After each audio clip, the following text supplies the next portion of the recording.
Let me ask you, before we get to this controversy about this phone call, Sure. do you know what are we doing in Niger in the first place? Well, again, thank you for having me. The main part of why we're out there right now is to help our partner states, our allies, in the fight against terror. And that's one of the main and traditional missions of Special Operations Forces, particularly Army Green Berets, special operators, is to go in and train the trainers to help train and then, if necessary, fight alongside Allied forces in areas of contention.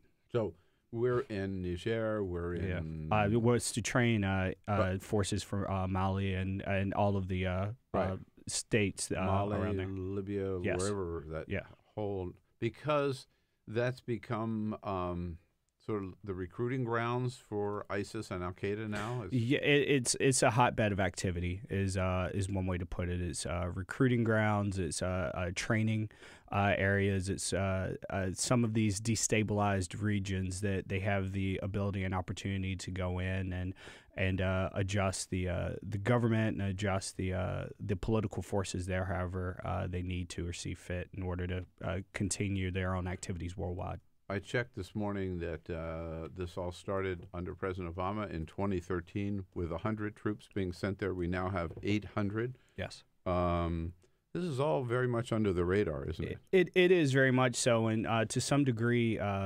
personally, in terms of Operation Security OPSEC, I'm happy that they have it that way.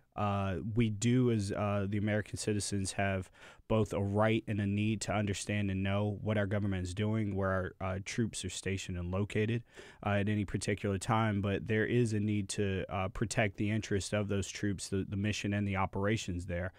So for sometimes you're going to have instances where even though we have a great many troops in harm's way, it does fly under the radar a bit, and that's not necessarily a bad thing. There seem to be some questions, and it'll be a while before we know all about this particular raid and this ambush. Mm-hmm. Were they properly prepared and protected in this mission, do you believe? I don't know how to properly address that directly. What I'll say is that having friends who have served in special operations units, I know that they go through a tremendous amount of preparation, of training, of foresight before they enter into any type of activities, whether they be kinetic or non-kinetic, more the traditional teaching role.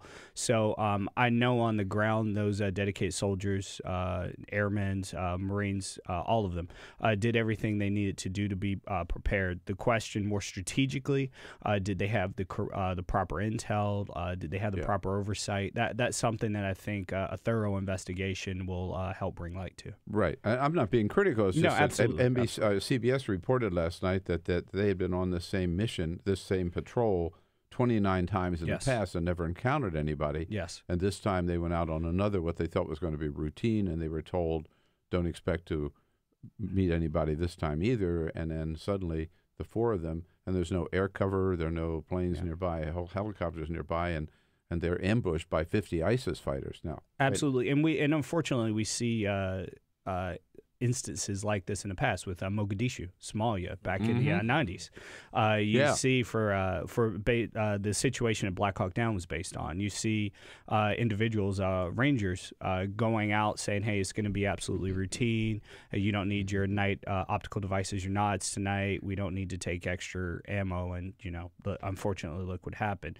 So I think again, this is where a thorough investigation from both the Pentagon and the Hill is really going to help bring to light what exactly did happen and what the overall circumstances were. Just like if we could dig into Benghazi the way we did and have officials continue to say, there's no smoke or no fire, I don't see why we shouldn't be digging into this situation as well.